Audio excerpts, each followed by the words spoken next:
사랑하는 형제자매 여러분, 오늘은 성령 강림절 후 9번째 주일입니다. 우리 주님께서 말씀하신 대로 아버지 하나님께서 보내겠다고 약속하신 진리의 영, 거룩한 보혜사 성령님을 우리에게 보내셨습니다. 그 성령님께서는 우리에게 모든 것을 가르치시고 주님께서 말씀하신 모든 것을 또한 생각나게 하시고 우리가 예수님을 주님으로 고백하게 감동을 주셨습니다. 우리가 항상 성령 충만할 수 있도록 하나님께서 지금 우리를 부르십니다. 성령님을 통해 우리와 영원히 함께 하시는 주님 앞에 우리의 마음과 뜻을 다하여 영과 진리로 주님을 찬양하며 예배합시다. 아멘. 사도신경으로 우리의 신앙을 고백합시다. 나는 전능하신 아버지 하나님, 천지의 창조주를 믿습니다. 나는 그의 유일하신 아들 우리 주 예수 그리스도를 믿습니다.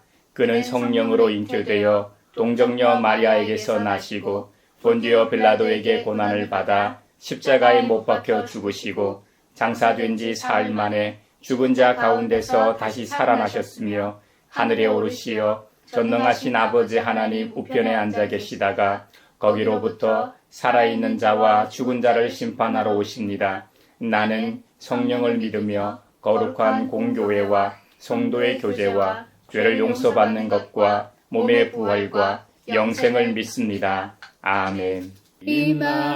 임하소서 임하소서 불과 같은 성령이여 불의 혀로 임하셔서 진리 알게 하시옵고 불세례를 베푸시어 죄의 뿌리 소멸하사 거룩하고 깨끗하게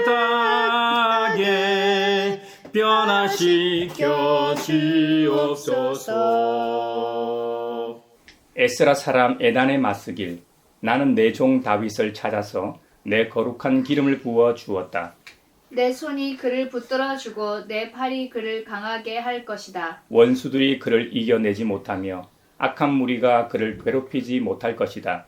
내가 오히려 그의 대적들을 그의 앞에서 격파하고 그를 미워하는 자들을 쳐부수겠다. 나는 그를 사랑하고 내 약속을 성실하게 지킬 것이며 내가 그에게 승리를 안겨주겠다. 그의 손은 바다를 치며 그의 오른손은 강을 정복하게 하겠다. 그는 나를 일컬어 주님은 나의 아버지, 나의 하나님, 내 구원의 반석입니다 하고 말할 것이다.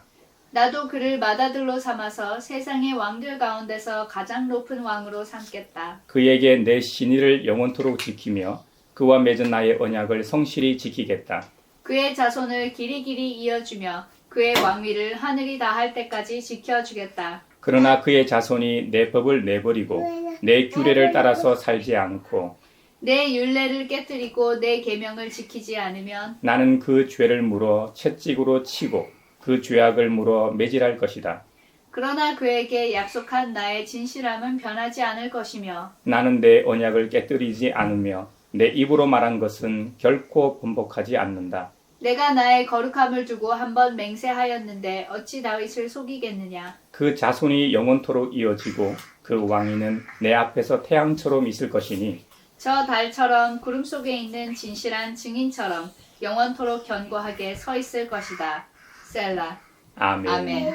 나와 동행하시고 모든 염려하시니 나는 숲의 새와 같이 기쁘다.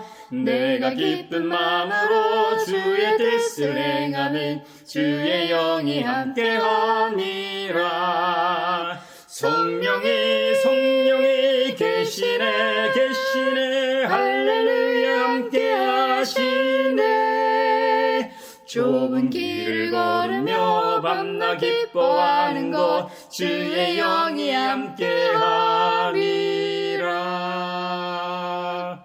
만일 우리가 죄가 없다고 말하면 우리는 자기를 속이는 것이요 진리가 우리 속에 없는 것입니다. 우리가 우리 죄를 자백하면 하나님은 신실하시고 의로우신 분이셔서 우리 죄를 용서하시고 모든 불의에서 우리를 깨끗하게 해 주실 것입니다. 지난 한 주간 가정에서 직장에서, 그리고 세상에서, 심지어 교회에서의 우리의 말과 행동을 돌아보며 자비롭고 은혜롭고 노하기를 더디하시는 주님 앞에 우리 죄를 고백합시다. 주님께서 저에게 은총을 베푸시는 것이 사실이면 우리의 악과 우리의 죄를 용서해 주시고 모든 불의에서 우리를 깨끗하게 해주시고 우리를 주님의 자녀로 삼아 주시옵소서. 내 마음속에 비추시는 주님 어둠에서 나를 지켜주소서. 내 마음속에 비추시는 주님 당신 사랑 안에 쉬리라. 내 마음속에 비추시는 주님 어둠에서 나를 지켜주소서. 내 마음속에 비추시는 주님 당신 사랑 안에 쉬리라.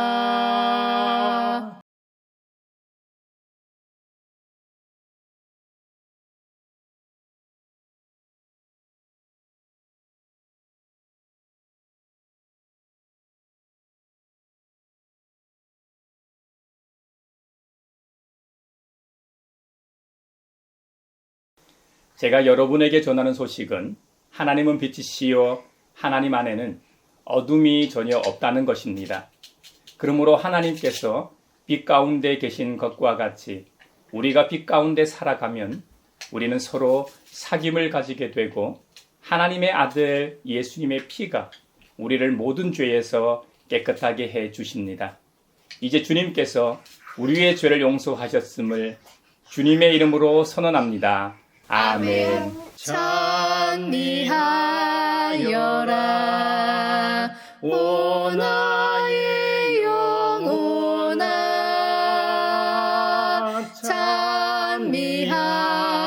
찬미하여라 거룩한 주 이름.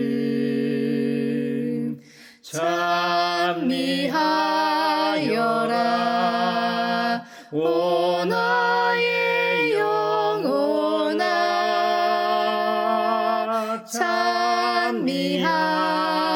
찬미하여라 거룩한 주 이름. 오늘 우리에게 주신 구약의 말씀은 사무엘하 7장 1절에서 14절 상반절입니다. 하나님의 말씀을 경청하십시오.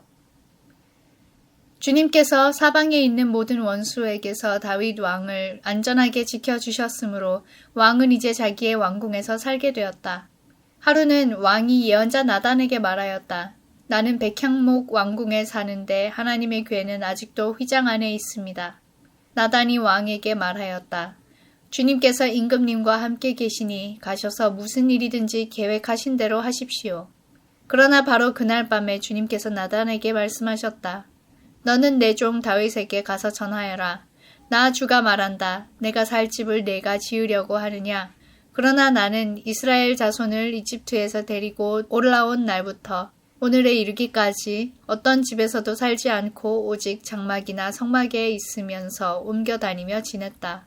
내가 이스라엘 온 자손과 함께 옮겨 다닌 모든 곳에서 내가 나의 백성 이스라엘을 돌보라고 명한 이스라엘 그 어느 지파에게라도 나에게 백향목 집을 지어주지 않은 것을 두고 말한 적이 있느냐. 그러므로 이제 너는 나의 종 다윗에게 전하여라. 나 만군의 주가 말한다. 양떼를 따라다니던 너를 목장에서 데려다가 내 백성 이스라엘의 통치자로 삼은 것은 바로 나다. 나는 네가 어디로 가든지 언제나 너와 함께 있어서 내 모든 원수를 내 앞에서 물리쳐 주었다. 나는 이제 내 이름을 세상에서 위대한 사람들의 이름과 같이 빛나게 해주겠다. 이제 내가 한 곳을 정하여 거기에 내 백성 이스라엘을 심어 그들이 자기의 땅에서 자리 잡고 살면서 다시는 옮겨 다닐 필요가 없도록 하고 이전과 같이 악한 사람들에게 억압을 받는 일도 없도록 하겠다. 이전에 내가 나의 백성 이스라엘에게 사사들을 세워준 때와는 달리 내가 너를 너의 모든 원수로부터 보호하여서 평안히 살게 하겠다. 그뿐만 아니라 나 주가 너의 집안을 한 왕조로 만들겠다는 것을 이제 나 주가 너에게 선언한다. 너의 생애가 다하여서 내가 너의 조상들과 함께 묻히면 내가 내 몸에서 나올 자식을 후계자로 세워서 그의 나라를 튼튼하게 하겠다. 바로 그가 나의 이름을 드러내려고 집을 지을 것이며 나는 그의 나라의 왕위를 영원토록 튼튼하게 하여 주겠다. 나는 그의 아버지가 되고 그는 나의 아들이 될 것이다. 성령이여 우리 성경 읽을 때 그 속에서 빛을 보게 하소서. 오늘 우리에게 주신 서신의 말씀은 에베소서 2장 11절에서 22절입니다. 하나님의 말씀을 경청하십시오. 그러므로 여러분은 지난날에 육신으로는 이방 사람이었다는 사실을 명심하십시오. 손으로 육체에 행한 할례를 받은 사람이라고 뽐내는 이른바 할례자들에게 여러분은 무할례자들이라고 불리며 따돌림을 당했습니다. 그때에 여러분은 그리스도와 상관이 없었고 이스라엘 공동체에서 제외되어서 약속의 언약과 무관한 외인으로서 세상에서 아무 소망이 없이 하나님도 없이 살았습니다. 여러분이 전에는 하나님에게서 멀리 떨어져 있었는데 이제는 그리스도 예수 안에서 그분의 피로 하나님께 가까워졌습니다. 그리스도는 우리의 평화이십니다. 그리스도께서는 유대 사람과 이방 사람이 양쪽으로 갈라져 있는 것을 하나로 만드신 분이십니다. 그분은 유대 사람과 이방 사람 사이를 가르는 담을 자기 몸으로 허무셔서 원수된 것을 없애시고 여러 가지 조문으로 된 계명의 율법을 폐하셨습니다. 그분은 이 둘을 자기 안에서 하나의 새 사람으로 만들어서 평화를 이루시고 원수된 것을 십자가로 소멸하시고 이 둘을 한 몸으로 만드셔서 하나님과 화해시키셨습니다. 그분은 오셔서 멀리 떨어져 있는 여러분에게 평화를 전하셨으며 가까이 있는 사람들에게도 평화를 전하셨습니다. 이방 사람과 유대 사람 양쪽 모두 그리스도를 통하여 한 성령 안에서 아버지께 나아가게 되었습니다. 그러므로 이제부터 여러분은 외국 사람이나 나그네가 아니요 성도들과 함께 시민이며 하나님의 가족입니다. 여러분은 사도들과 예언자들이 놓은 기초 위에 세워진 건물이며 그리스도 예수가 그 모퉁이 돌이 되십니다. 그리스도 안에서 건물 전체가 서로 연결되어서 주님 안에서 자라서 성전이 됩니다. 그리스도 안에서 여러분도 함께 세워져서 하나님이 성령으로 거하실 처소가 됩니다. 성령이여 우리 성경 읽을 때 그 속에서 빛을 보게 하소서. 오늘 우리에게 주시는 복음의 말씀은 마가복음 6장 30절로 34절 그리고 53절로 56절입니다. 주님의 말씀을 경청하십시오. 사도들이 예수께로 몰려와서 자기들이 한 일과 가르친 일을 다 그에게 보고하였다. 그때에 예수께서 그들에게 말씀하셨다. 너희는 따로 외딴 곳으로 와서 좀 쉬어라. 거기에는 오고 가는 사람이 하도 많아서 음식을 먹을 겨를조차 없었기 때문이다. 그래서 그들은 배를 타고 따로 외딴 곳으로 떠나갔다. 그런데 많은 사람이 이것을 보고 그들인 줄 알고 여러 마을에서 발걸음을 재촉하여 그곳으로 함께 달려가서 그들보다 먼저 그곳에 이르렀다. 예수께서 배에서 내려서 큰 무리를 보시고 그들이 마치 목자 없는 양과 같으므로 그들을 불쌍히 여기셨다. 그래서 그들에게 여러 가지로 가르치기 시작하셨다. 그들은 바다를 건너가서 게네사렛 땅에 이르러 닻을 내렸다. 그들이 배에서 내리니 사람들이 곧 예수를 알아보고 그 온 지방을 뛰어다니면서 예수가 어디에 계시든지 병자들을 침상에 눕혀서 그곳으로 데리고 오기 시작하였다. 예수께서 마을이든 도시이든 농촌이든 어디에 들어가시든지 사람들이 병자들을 장터거리에 데려다 놓고 예수께 그 옷술만에라도 손을 대게 해달라고 간청하였다. 그리고 손을 댄 사람은 모두 병이 나았다. 이것은 주님의 말씀입니다. 하나님 감사합니다. 성령이여 우리 성경 읽을 때 그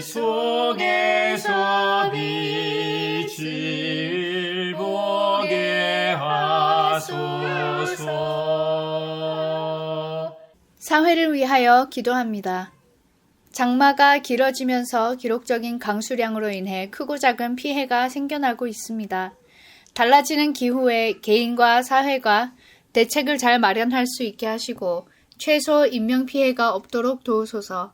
장마와 함께 폭염에 특히 시골 마을과 반지하에 사는 분들에게 큰 피해가 가지 않도록 사회가 촘촘하게 대비하게 하시고 그리고 시민사회 개개인이 이웃을 둘러볼 수 있는 눈을 주소서. 성령의 은사를 나에게 채우사 정결한 마음 가지고 나 행케 하소서. 교회를 위하여 기도합니다. 하나님의 임재의 상징으로 광야 시대에는 성막이, 솔로몬 이후에는 성전이, 그리고 예수 그리스도 우리 주님 이후에는 성도된 그리스도인들 한 사람 한 사람이 주님이 거주하시는 성전이 되었습니다. 가향교회 믿음의 형제자매들 모두가 하나님의 거룩한 영이신 성령님을 통해 구원받은 모든 그리스도인과 함께 하시는 은총을 누리게 하시고 구별된 삶을 통해 합당한 하나님 나라의 시민이 되게 하소서. 성령의 은사를 나에게 채우사 정결한 마음 가지고 나 행케 하소서. 세계를 위하여 기도합니다. 이번 주 목요일부터 파리에서 제33회 하계올림픽 경기가 있습니다. 스포츠를 통해 교류하며 평화를 이루어가는 장이 되게 하소서. 공정한 경쟁이 이루어지게 하시고 특히 파리의 위생과 안전에 문제가 없어서 선수들, 관계자들, 관중들이 안전하게 축제를 즐기게 하시고 개최 도시와 도시 거주자들도 올림픽이 그들 삶에 피해만 되는 것이 아니라 이로움이 되는 행사가 되게 하소서. 성령의 은사를 나에게 채우사 정결한 마음 가지고 나 행케 하소서. 구약은 이스라엘 유대인들의 역사입니다. 아브라함, 이삭, 야곱, 요셉, 다윗과 같은 인물은 다 이스라엘 조상들입니다. 하나님께서는 그들과 언약을 맺으시고 그 자손들이 그들의 조상들이 하나님과 맺은 언약을 지키면 복을 내리시고 그 언약을 어기고 헌신짝처럼 버리면 하나님께서는 그들을 징계하시겠다고 말씀하셨습니다. 이것이 구약에 관통하는 언약의 모습입니다. 언약 백성이 그 약속대로 행하고 잘 지키면 두말할 것 없이 복을 내리셨습니다. 그들의 원수들로부터 보호하시고 평안하게 살게 하셨죠. 하지만 언약 백성이 그 약속을 어겼을 때 말씀하신 대로 혼내기도 하셨죠. 하지만 사랑의 하나님께서는 뭔가 잘못했을 때 그냥 혼내는 데서 그치지 않으셨습니다. 사무엘하 7장에 의하면 하나님께서 사람의 매와 인생의 채찍으로 징계하신다고 말씀하셨습니다. 그냥 단순히 잘못에 대한 이 벌만 내리시는 것이 아닙니다. 그 잘못에서 돌아설 수 있도록 징계하신다는 의미가 내포되어 있습니다. 그래야만 그들이 그 잘못을 뉘우치고 잘못된 길에서 돌아올 수 있기 때문이죠. 이것이 우리가 믿는 하나님의 방식입니다. 패망의 길로 가는 것을 우리 하나님께서는 정말 싫어하십니다. 태초에 말씀으로 천지 만물을 창조하시고 우리와 영원히 교제하기를 원하셨던 창조주 하나님의 뜻과는 다르게 최초의 인류 아담과 하와는 그릇된 길로 가고 말았습니다. 그때 하나님께서 어떻게 하셨습니까? 최초의 언약을 어긴 것에 대한 벌은 내리셨지만 그들과의 관계를 완전히 단절하지는 않으셨습니다. 다시 그들이 회복할 수 있도록 길을 열어주셨습니다. 창조주 하나님과 피조물의 관계를 이어가길 원하셨습니다. 그렇게 이어진 하나님과의 언약 관계는 후대에도 계속 이어졌습니다. 굵직한 언약만 언급하면 노아와의 이 새 창조의 새로운 언약을 확인하셨습니다. 이후에는 믿음의 조상으로 불리는 아브라함을 통해 그 핏줄들과 언약을 맺으셨습니다. 그 언약이 그의 아들 이삭과 손자 야곱에게로 이 대를 이어 확인이 되고 체결됩니다. 야곱에 이르러서는 그의 12아들을 통해 민족과 언약을 맺기에 이릅니다. 출애굽 이후에는 큰 민족을 이룬 히브리 민족과 언약을 맺기에 이르고 가나안 땅에 정착한 이후에는 다윗을 통해 한 나라와 언약을 맺기에 이릅니다. 이래서 그럴까요? 다윗의 큰 별이 그려져 있는 국기를 가지고 있는 현재의 이스라엘도 자신들 유대인만 유일신 여호와 하나님과 언약을 맺은 사람들이라고 자부하는지도 모르겠습니다. 하지만 우리가 믿고 알기로는 하나님께서 구약 시대에 한 민족, 특히 아브라함으로부터 시작하는 이스라엘 사람들과 맺으신 언약은 혈육으로 이어지는 언약이 아니라는 사실입니다. 하나님께서 많고 많은 민족과 나라들 중에서 이스라엘을 택하신 이유는 그들이 잘났기 때문이 아닙니다. 유대인들이 생명같이 여기는 모세의 율법인 신명기에 보면 하나님께서 그들을 택하신 이유가 기록되어 있습니다. 당신들은 주 당신들의 하나님의 거룩한 백성이요 주 당신들의 하나님이 땅 위의 많은 백성 가운데서 선택하셔서 자기의 보배로 삼으신 백성이기 때문입니다. 주님께서 당신들을 사랑하시고 택하신 것은 당신들이 다른 민족들보다 수가 더 많아서가 아닙니다. 오히려 당신들은 모든 민족 가운데서 수가 가장 적은 민족입니다. 그런데도 주님께서는 당신들을 사랑하시기 때문에 당신들 조상에게 맹세하신 그 약속을 지키시려고 강한 손으로 당신들을 이집트 왕 바로의 손에서 건져내시고 그 종살이 하던 집에서 이끌어내어 주신 것입니다. 여러분 무슨 말입니까? 그들이 잘난 점이 있어 택한 것이 아닙니다. 그렇기 때문에 그들이 특별하다고 주장할 게 하나도 없다는 말입니다. 세상적인 잣대로 보면 선택함을 받을 만한 이유가 전혀 없다는 말입니다. 지금도 전 세계를 보면 인구가 많고 땅이 넓고 경제력도 있고 군사력도 막강한 나라들이 실력을 행사하고 있지 않습니까? 그것처럼 이들을 택하셨다면 하나님의 살아계심을 광대하심과 능력을 증거하기에 훨씬 더 쉽고 좋았을 겁니다. 요즘 대한민국 축구 국가대표팀 감독 선임 논란으로 뜨겁습니다. 축구협회장을 비롯하여 협회의 무능이 지속되자 축구 종사자들과 팬들뿐만 아니라 정치권과 주무부처인 문화체육관광부에서도 선임 과정의 절차상 문제가 없는지 감사하겠다고 나섰습니다. 훌륭한 감독을 명장으로 부르죠. 펩 과르디올라, 위르겐 클롭, 조세 무리뉴, 카를로 안첼로티와 같은 빅클럽 감독들이 명장으로 불립니다. 이들은 항상 빅클럽을 맡아 큰 업적을 이루어낸 인물들입니다. 물론 이들은 약한 팀을 맡았어도 잘했겠지만요. 이들과는 다르게 정말 약체팀을 맡아 업적을 이룬 감독들도 있습니다. 이번에 감독이 된 홍명보와 함께 후보군으로 이름을 올린 감독들이 있는데요. 거스 포엣, 데이비드 바그너 등이 있죠.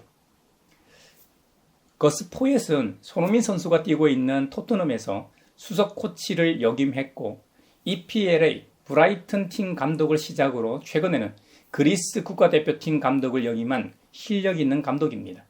그리고 데이비드 바그너는 도르트문트에서 세계적 명장 위르겐 클롭 밑에서 함께 코치 생활을 했고 이후 EPL 2부 리그인 챔피언십에 속한 허더즈 필드라는 팀을 맡게 되는데요.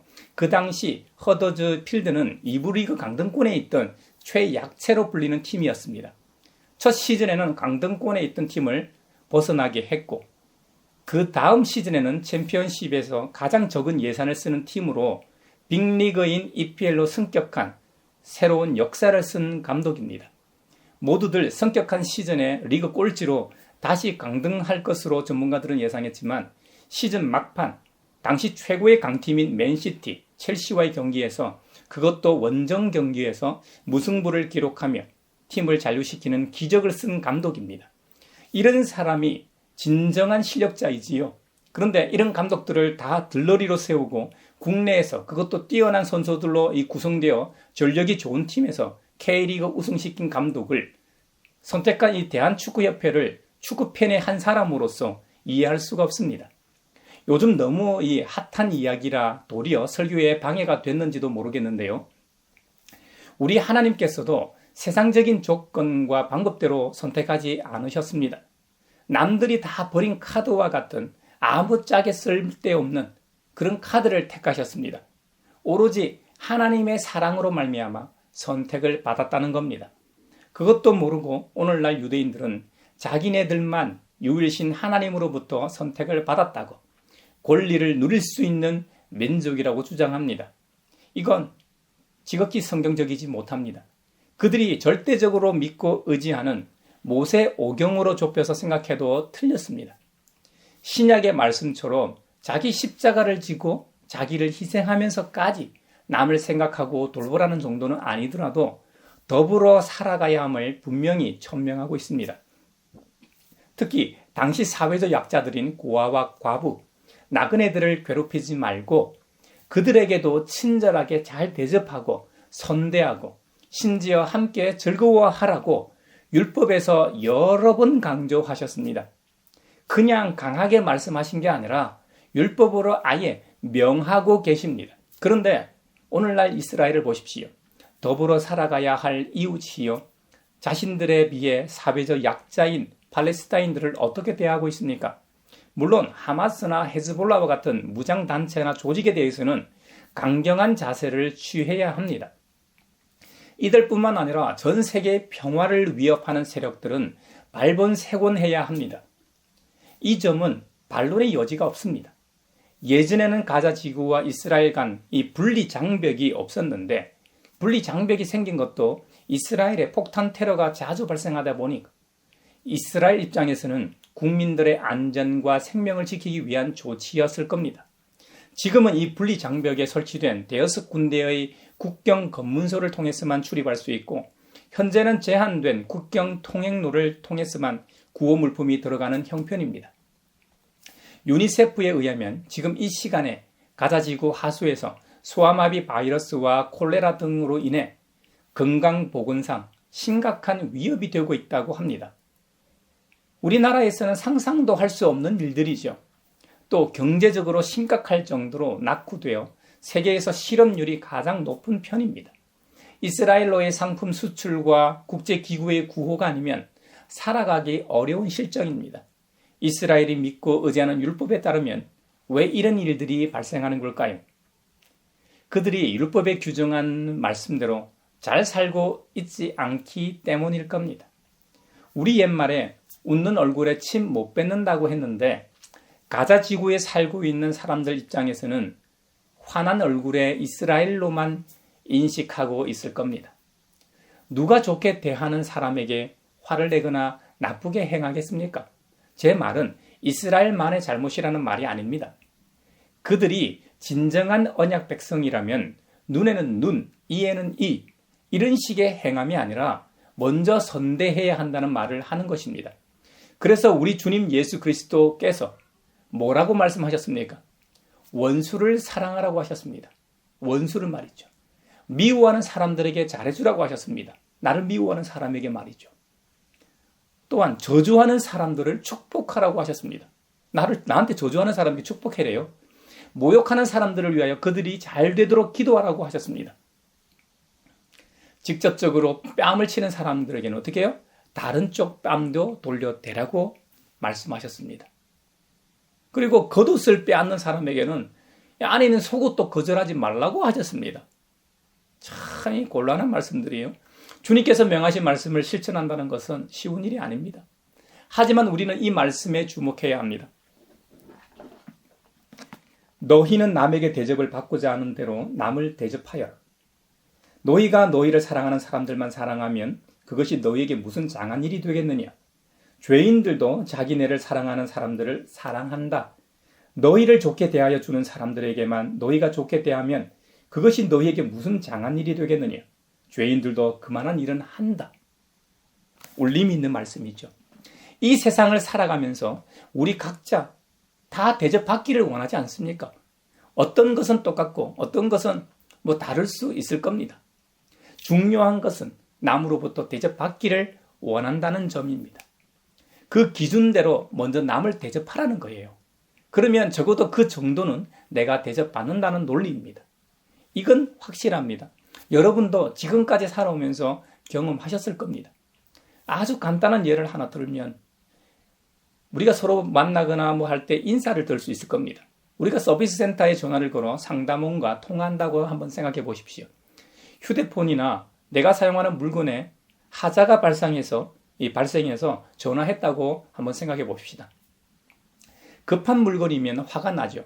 하지만 감정대로 말하지 않고 예의를 갖춰 상냥하게 말을 한다면 상대방도 감정대로 통하지는 않을 겁니다. 그리고 통화를 끊을 때에도 친절한 안내, 친절한 설명 고맙습니다. 행복한 하루 보내세요 하고 말하면 상대방도 그와 유사한 마무리를 할 겁니다. 그러면 내 기분도 처음 전할 때보다는 괜찮아지게 됩니다. 남에게 대접을 받고자 하는 대로 남을 대접하라는 말씀은 아주 유명한 황금률입니다. 두 번째로 원수를 사랑하라는 주님의 말씀에서 생각해 볼 것은 황금률 다음 구절입니다. 나를 사랑하는 사람들만 사랑하는 일은 죄인들도 그 정도는 한다는 겁니다. 또 나에게 좋게 대해주는 사람들에게만 좋게 대하는 것도 죄인들 역시 그만한 일은 한다는 겁니다. 이건 내가 키우는 동물들도 하는 일입니다. 여러분, 개나 고양이를 키울 때 사랑하고 사랑을 쏟아붓고 상냥하고 친절하게 대하면 그 동물도 그렇게 대하고 아주 사납고 불친절하게 대하면 동물들도 비록 주인이지만 싫어하고 경계합니다. 예전에 제가 고향 부산에서 살던 곳에서 있었던 일입니다. 같은 교회에 출석하던 권사님 댁에 새들어 살던 시절입니다. 우리 집 쪽으로 10평 정도의 마당이 있었고 그 마당에는 가장자리를 따라 이 기역자 모양의 작은 텃밭이 있었습니다. 텃밭 앞쪽 마당에는 넓은 평상이 하나 있었습니다. 지금도 생생한 일인데 25년 전의 일이니까 생각보다 오래된 일이네요. 언덕에 위치한 단독주택에 두 가구가 사는 집이었습니다. 주인집보다 새들어 사는 우리 집 쪽이 평수는 작았지만 위치나 환경은 훨씬 좋았어요. 그 일도 지금 생각해보면 참 감사한 일입니다. 마당 앞으로는 영도 섬이 보이고 부산 앞바다가 보이고 뒤로는 천마산이라는 산이 있었어요. 둘 다 제가 유년 시절 신나게 뛰어놀았던 장소들입니다. 지금 이 말을 하면서도 그때의 장면들이 주마등처럼 지나가네요.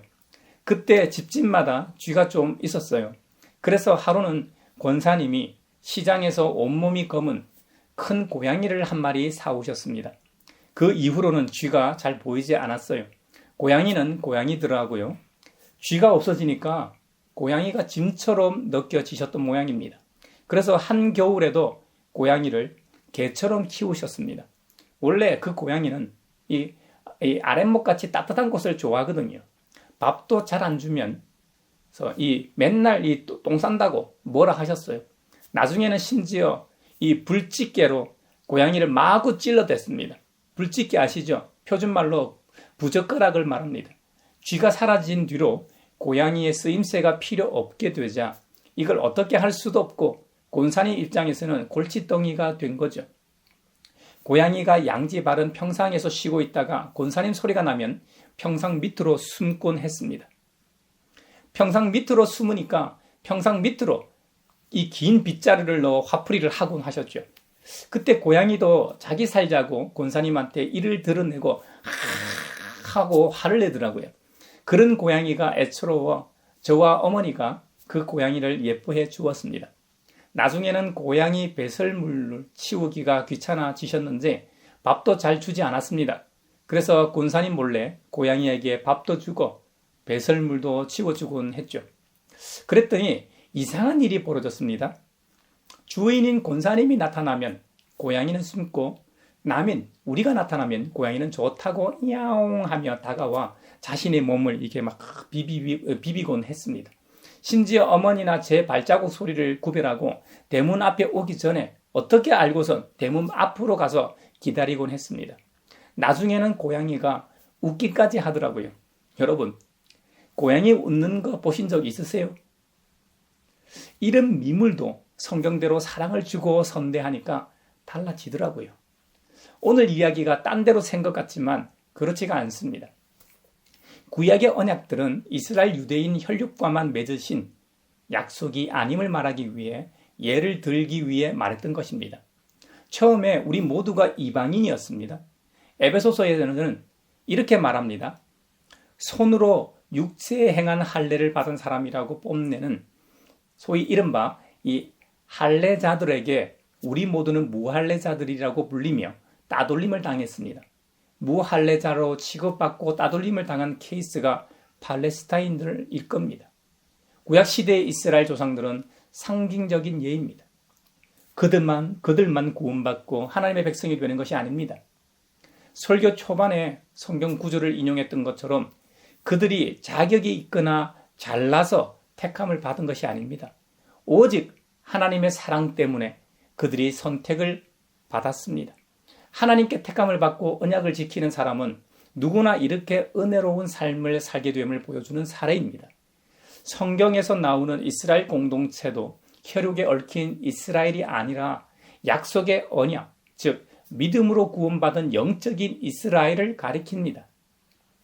원래부터 보편적 사랑을 가지고 계신 하나님께서는 언약 백성들을 유대인에서 전 세계 모든 사람에게로 확대하십니다. 그 특별한 방식이 예수 그리스도를 통한 연합입니다. 하나님이 없다는 사실은 이 세상에서 아무 소망이 없는 삶이란 뜻입니다. 죄로 인해 하나님으로부터 아주 멀리 떨어져 있었는데 이제는 예수 그리스도 안에서 주님의 십자가의 피로 하나님과 가까워졌습니다. 이것이 복음입니다. 에베소서에 보면 흥미로운 내용이 있습니다. 예수 그리스도, 우리 주님은 우리의 평화이시라는 점입니다. 평화, 화평. 유대 사람과 이방 사람이 양쪽으로 갈라져 있는 것을 하나로 만드시는 분이라는 거죠. 그들 사이를 가르는 담을 자기 몸으로 허무셔서 원수된 것을 없애셨습니다. 이전에 주어진 율법으로 이들을 하나로 만드신 것이 아닙니다. 오히려 규정으로 인해 율법으로는 할 수 없는 일을 자기 안에서, 주님 안에서 하나의 새 사람으로 만들어서 평화를 이루십니다. 아까 예로 든 이스라엘과 팔레스타인을 갈라놓는 이 분리 장벽이 사라진다고 해도 그들 사이에는 보이지 않는 장벽이 여전히 존재할 겁니다. 사실 눈에 보이지 않는 구별과 차별이 더 무서운지도 모르겠습니다. 신약시대에 나오는 유대인과 사마리아인처럼 말입니다. 그것을 허물 수 있는 유일한 방법은 오직 예수 그리스도의 사랑의 힘입니다. 그리스도 우리 주님을 닮은 그리스도인들이 자기 십자가를 지고 서로 사랑할 때 둘 사이를 갈라놓은 장벽은 허물어지고 진정한 하나를 이룰 수 있습니다. 유대인이나 이방인이나 모두 그리스도를 통해서 한 성령 안에서 하나님께 나아가게 됩니다. 이 세상의 누구나 지위고하 남녀노소를 막론하고 모두 다 하나님 나라의 시민으로 한 가족이 됩니다. 이것이 그리스도 교회에서 말하는 신비입니다. 우리 모두가 이 신비를 우리의 삶에서 진짜로 경험하시길 주님의 이름으로 축원합니다. 에베소서에서는 놀라운 사실을 하나 더 언급합니다. 구원받은 이들은 그리스도 안에서 한 건물이라고 말합니다. 예수 그리스도 우리 주님은 그 건물의 모퉁이 돌이 되십니다. 그 모퉁이 돌을 중심으로 한 건물을 이루어 가는데 우리 하나하나가 건물의 지체가 된다고 말씀합니다. 그 건물은 주님 안에서 자라서 성전이 된다고 합니다. 성전이 어떤 곳입니까? 성전은 하나님께서 머무시는 곳입니다. 하나님의 임재의 상징이죠. 하나님께서는 그분의 거룩한 영이신 성령님으로 우리와 함께 하시며 거하신다고 말씀하십니다. 그러므로 우리 하나하나가 하나님께서 거하시는 처소라는 의미입니다. 구약 시대에 광야에서는 성막에 하나님의 임재가 있으셨습니다. 그리고 가나안 정착 후에는 다윗이 준비하고 솔로몬이 완공한 성전에 임재하셨습니다. 솔로몬이 하나님이 거하실 이 성전을 건축한 이후 기도하기를 주님의 종과 백성 이스라엘이 이곳을 바라보면서 기도할 때에 그 기도를 들어주십시오. 그 기도를 들으신 하나님께서 응답하십니다. 네가 나에게 한 기도와 간구를 내가 들었다. 그러므로 나는 내가 내 기도를, 내 이름을 영원토록 기리려고 지은 이 성전을 거룩하게 구별하였다. 따라서 내 눈길과 마음이 항상 이곳에 있을 것이다. 그만큼 성전이 중요하다는 것이죠. 이스라엘의 입장에서는 성전 중심 사상이 역사를 이어 대를 잇는 전통과 신앙이 되었던 겁니다. 하나님 인재의 상징인 성전이 이제는 성도 한 사람 한 사람이라는 것이 에베소서의 말씀입니다. 그래서 성도들을 구별된 사람이라고 하는 것입니다. 우리는 이 세상에 사는 사람들이지만 동시에 세상과 구별된 하나님 나라의 시민들입니다.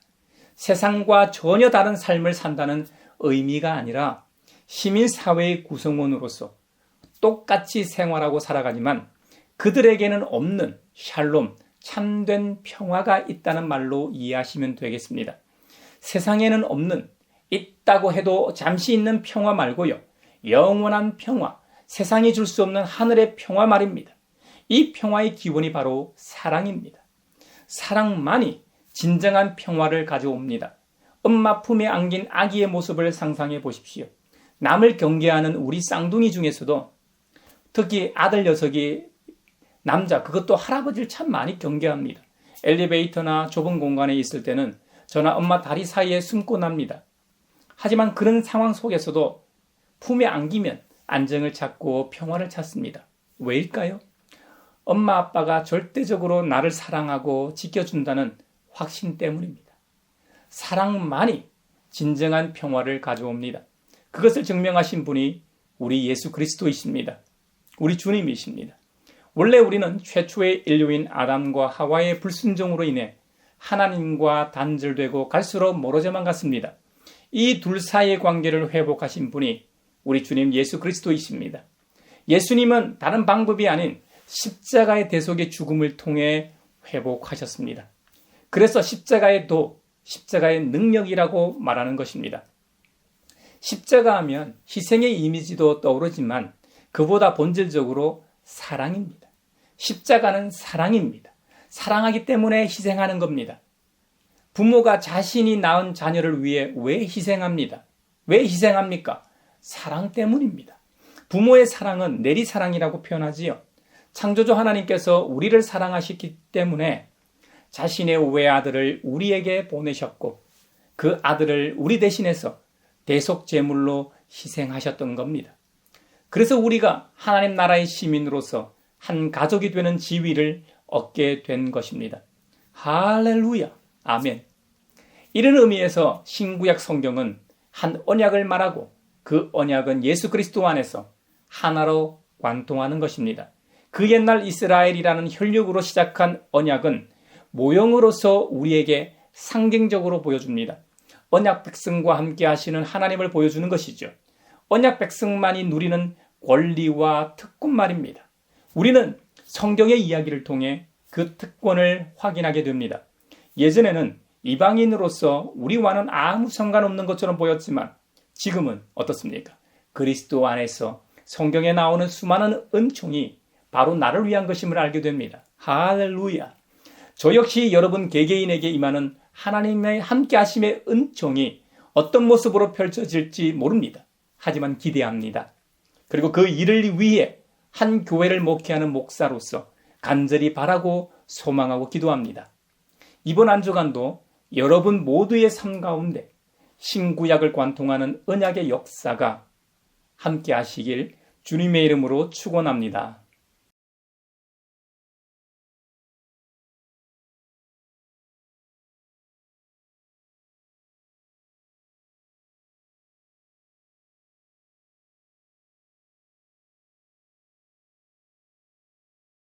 내게 있는 모든 것을 주를 위해 드리네. 주의 성령 충만하게 내게 내려주소서. 주께 드리네. 주께 드리네. 사랑하는 구주 앞에 모두 드리네.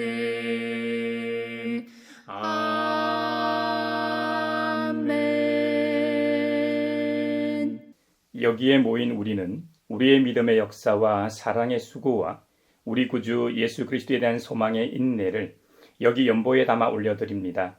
주님께서 말씀하신 대로 인색함으로나 억지로 하지 않고 하나님의 거룩한 영이신 성령님을 통해 우리가 은혜 받은 자로서 확신하며 하나님께 나아가게 하시고 당당하게 살게 하심에 감사하여 각각 그 마음에 정한 대로 즐거운 마음으로 바치오니 향기로운 예물이 되게 하소서. 은혜의 주님, 우리의 정성을 어여삐 여기시어 주님께서 베푸신 은혜에 비하면 보잘것없지만 말씀하신 대로 미리 구별하여 드리오니 기쁘게 받으시옵소서. 우리의 가진 것이 비록 적어도 바치는 기쁨은 더 커지고 비록 버는 것이 적어도 나누는 즐거움은 더욱 넘쳐 우리 믿음의 소문이 각처에 퍼지게 하소서. 우리 주님 예수 그리스도의 이름으로 감사하며 기도하옵나이다. 아멘. 그 선한 힘에 고요히 감사하여 그 놀라운 평화를 누리며 나 그대들과 함께 걸어가네.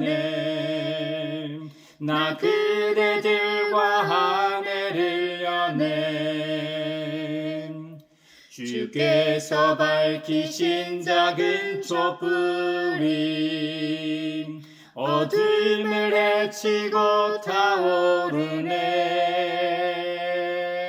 그 빛에 우리 모두 하나 되어 온누리에 비추게 하소서. 그 선한 힘이 우리를 감싸시니 믿음으로 일어나길 기대하네. 주 언제나 우리와 함께 계셔 하루 또 하루가 늘 새로워. 서로 평화 인사를 나누겠습니다. 주님의 평화를 평화 빕니다. 주님의 평화를 빈다 얘들아. 주님의 평화가 여러분과 함께 하시길 바랍니다. 이제 축도하겠습니다. 우리에게 구원자 예수 그리스도를 보내신 것과 같이 성령 하나님을 보내시어 영원히 함께 하시는 성삼위 하나님께서 여러분에게 복의 복을 내려 주셔서 언제 어디서나 여러분을 지키시기를 원하며 주님께서 그분의 인자한 얼굴을 여러분에게 비추사 여러분의 가정과 함께 하시길 원하며 필요에 따라 물질과 건강과 은혜 베푸시기를 원하며 주님의 몸된 하나의 거룩하고 보편적인 사도적인 모든 교회와 한반도 평화 통일과 세계 곳곳에서 벌어지고 있는 전쟁과 다툼이 종식되어 샬롬의 은혜가 있길 원하며 지구촌에서 벌어지고 있는 기후 위기로 인한 자연재해와 인간의 욕망으로 인한 폭력, 테러, 온갖 차별로 인해 고통받고 있는 모든 사람들이 빨리 일상으로 돌아가길 원하며 이 시간에도 하나님 나라와 예수 그리스도 복음 전파를 위해 애쓰며 수고하고 있는 모든 선교사들과 함께 하시길 원하며 오늘 말씀처럼 예수 그리스도 안에서 신구약 성경을 관통하는 언약의 백성임을 알고 하나님 나라의 가족으로 살아가는 사람들 위에 평강 주시기를 성부와 성자와 성령의 이름으로 축원하옵나이다. 아멘.